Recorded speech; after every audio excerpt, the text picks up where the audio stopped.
Class 11 subject math प्रश्नावली आपका है 1.4 जो समुच्चय सेट का है।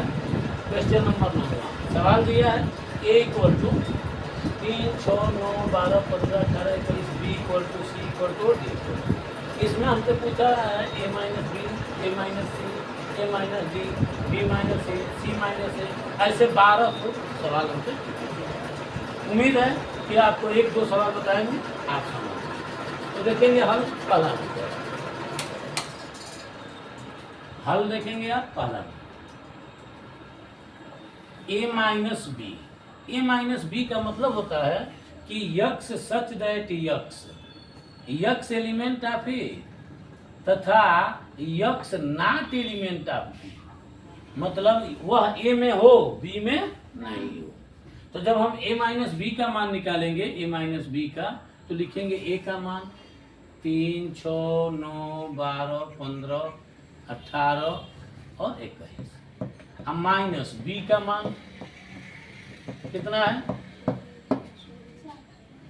आपका है 4, 8, 12, 16, 20।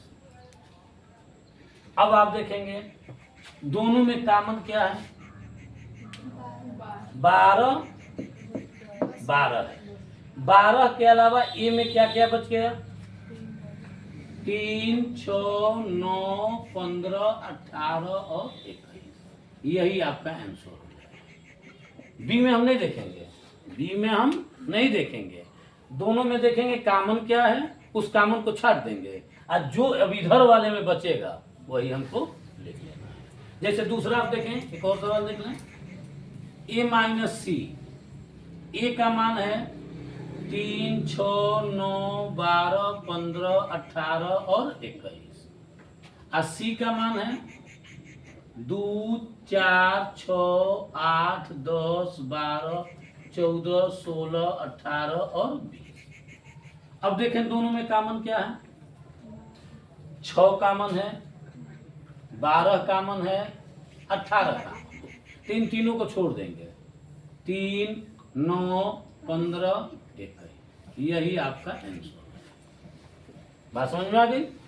अब जैसे मान लीजिए कहीं उल्टा वाला निकालना है, जैसे b माइनस से निकालना है, थोड़ा सा आप देख लेंगे चौथा आपसे b माइनस ए कह रहा है, तो b का पहले लिखेंगे 4, 8, 12, 16, 20। हम माइनस अब ए का लिखेंगे, ए का है 3, 6, 9, 12, 15, 18 और 21।